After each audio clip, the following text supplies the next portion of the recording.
bermanfaat dan berkah untuk kedepannya. Oke, mulai.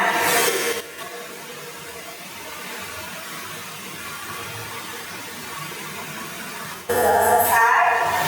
Baik, untuk pertemuan minggu kemarin sebelumnya, apakah masih ada yang ingat kita belajar?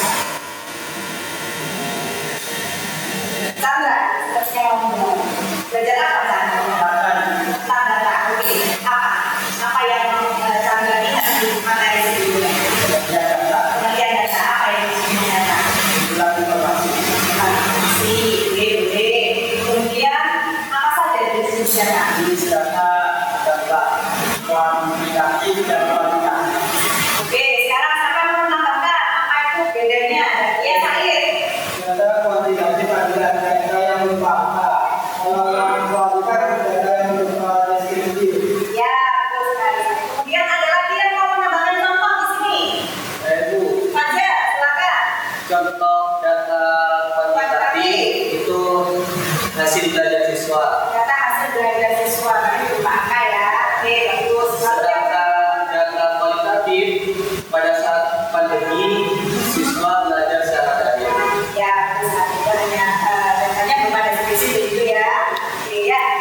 Baik, untuk pertemuan sebelumnya kalian sudah paham ya, sudah mengenal data itu apa, pengertian data, kemudian klasifikasi data, jenis data itu apa saja, beserta contohnya ya. Nah sekarang pada pertemuan hari ini kita akan belajar bagaimana cara mengumpulkan data.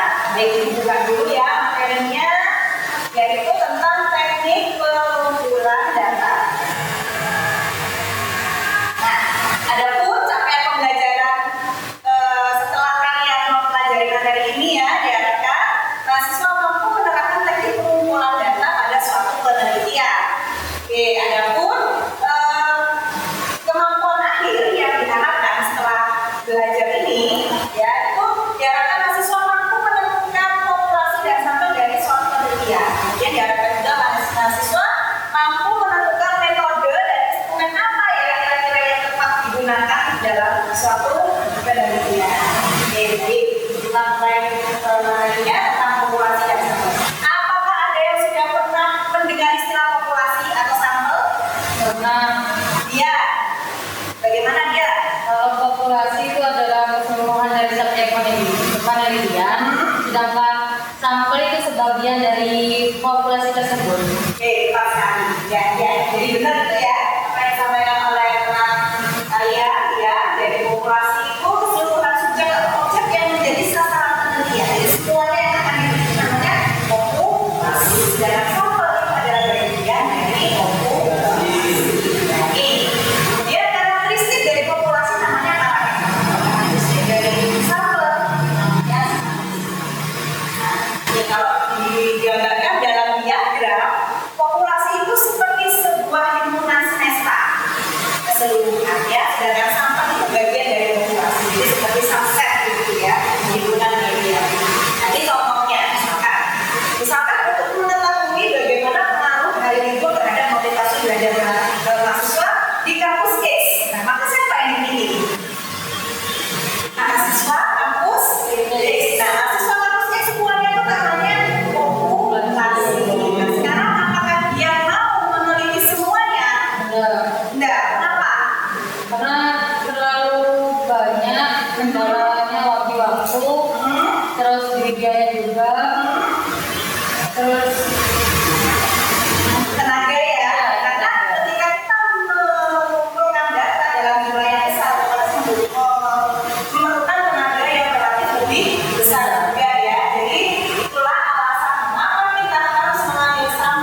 dapat memudahkan peneliti karena jumlahnya lebih sedikit. Kemudian penelitiannya juga lebih efisien karena hemat waktunya, hemat tenaga, hemat biaya. Gitu ya. Kemudian penelitiannya lebih efektif. Gitu ya. Kemudian ada pertanyaan sampai sini? Ya, Lisa. Terus mau ini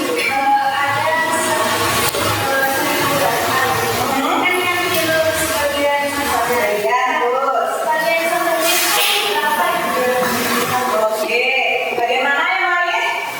Ini temannya ada yang bertanya, kalau Bu misalkan populasinya ada 1.000 orang, Bu, berarti berapa banyaknya sampel yang harus kita ambil? Berapa? mungkin separuhnya. Separuhnya berarti 500. Oh enggak, Bu, masih terlalu banyak itu. Ada rumusnya, betul sekali. Jadi berapa banyak sampel yang harus diambil itu ada rumusnya. Jadi beberapa teori ya yang merumuskan cara menentukan sampel. Tapi di sini Ibu ngambil menurut Slotin, yaitu banyaknya sampel. N kecil itu banyak sampel adalah banyaknya populasi atau N besar dibagi 1 plus N kali E kuadrat. Di mana N kecil itu banyaknya sampel, N besar itu banyaknya populasi, E itu adalah persen kelonggaran ketidaktelitian atau errornya. Oke, dari sini ada yang mau menanyakan? Ya, kalau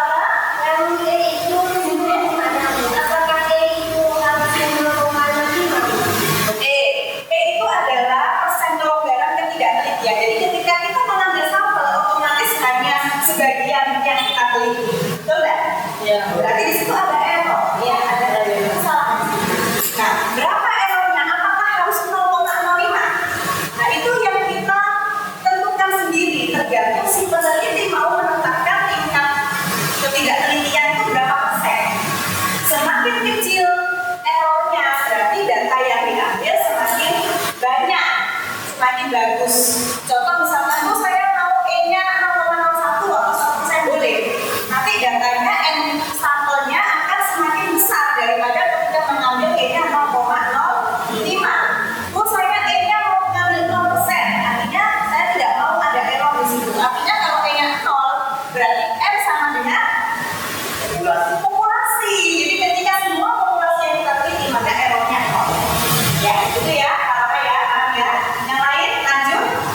Oke, lanjut sekarang sumber dan metode pengumpulan data. Nah, kalau pengambilan data itu diambil langsung oleh si peneliti, sumbernya disebut sumber primer. Tapi kalau dari pihak kedua, kalau dari seterusnya namanya sumber juga. Kemudian metode pengumpulan data itu teknik atau cara bagaimana cara kita mengambil data. Itu namanya metode. Ya, ada beberapa cara, ada metode angket, wawancara, ujian atau tes, dokumentasi atau observasi. Oke, sekarang kita lanjut, kita bahas satu-satu tentang angket. Ada yang sudah ini ya, pernah mengisi angket? Pernah ya, isinya apa? Data pertanyaan. Ini ada kelemahan yang perlu diperhatikan kalau pakai metode angket, yaitu bisa saja angket yang kita kasihkan ke orang itu salah orang. Jadi harusnya bukan orang ini yang kita kasih ke orang. Kemudian ada fungsional itu tidak dikembalikan lagi ke si peneliti, itu ya. Kemudian ada itu responnya juga tidak mengerti apa maksud dari pertanyaan. Kemudian ada wawancara, saya juga sudah tahu ya, proses pertukaran informasi secara kembali adalah wawancara dengan yang diwawancarai yang sudah mungkin. Kemudian wawancara ada wawancara bebas ya, ada wawancara semi-terpilih, ada wawancara terpilih. Oke, kemudian observasi itu pengamatan ya, yang diamati melalui panca indera. Tidak hanya mata, panca indera itu ada apa saja? Indra perasa, indra peraba, ya, indra penciuman. Jadi observasi tidak hanya melihat, tapi bisa juga merasakan. Oh, ini teksturnya lembut, observasi juga. Oh, ini baunya harum, juga observasi. Ya, gitu ya. Kemudian ada beberapa jenis observasi, ada observasi telinga, kesukaan tertutup, dan eksperimental. Kita lanjutkan. Kemudian ujian atau tes ini salah satu metode yang banyak dipakai oleh mahasiswa karena berhubungan dengan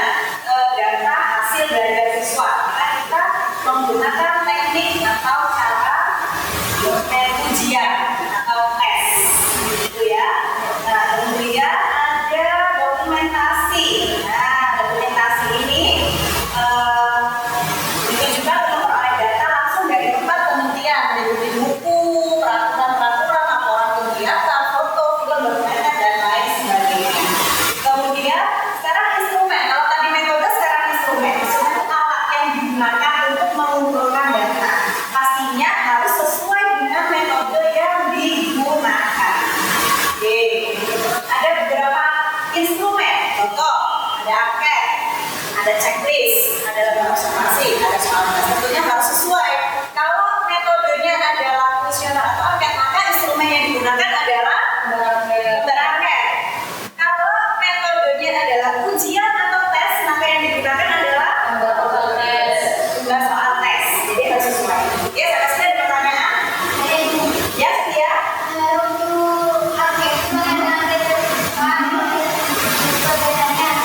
Oke, apa bedanya angket terbuka dan angket tertutup? Sekarang kita lihat. Kita kasih contoh. Nah, ini contohnya angket terbuka. Ya, kemudian ini contohnya angket tertutup. Jelas apa bedanya? Jelas ya? Kalau angket tertutup ini mengarahkan menggiring responden untuk menjawab sesuai dengan apa yang kita tentukan pilihan jawabannya.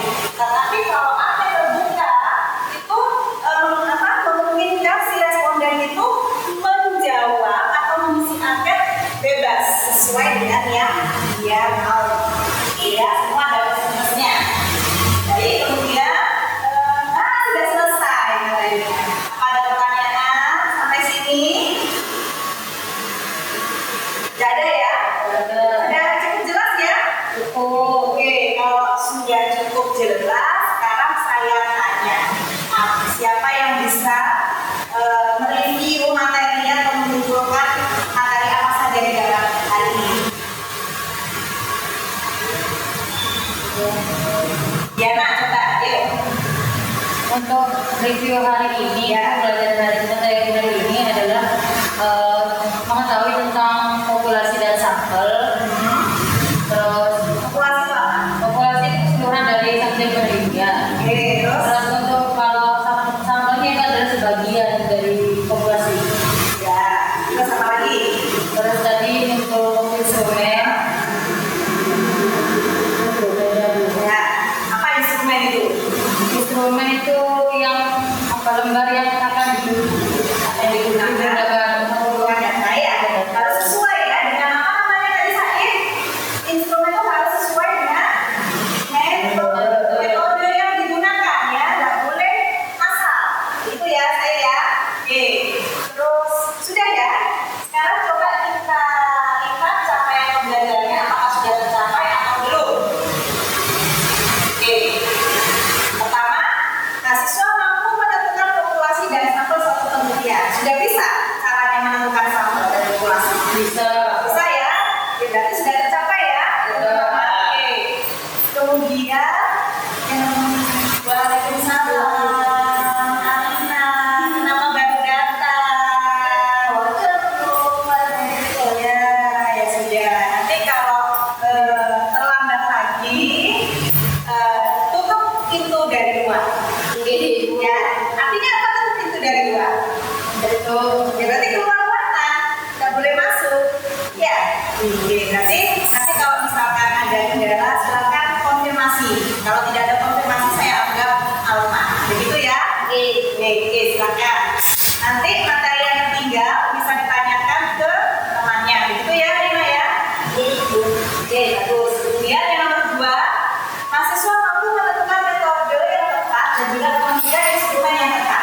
Bagaimana sudah bisa menentukan? Kalau misalkan studi kasusnya mau penelitian ini kira-kira pakai metode apa? Bisa ya? Bisa. Tadi ya, kalau misalkan penelitiannya tentang pengaruh pembelajaran daring terhadap hasil belajar siswa. Berarti pakai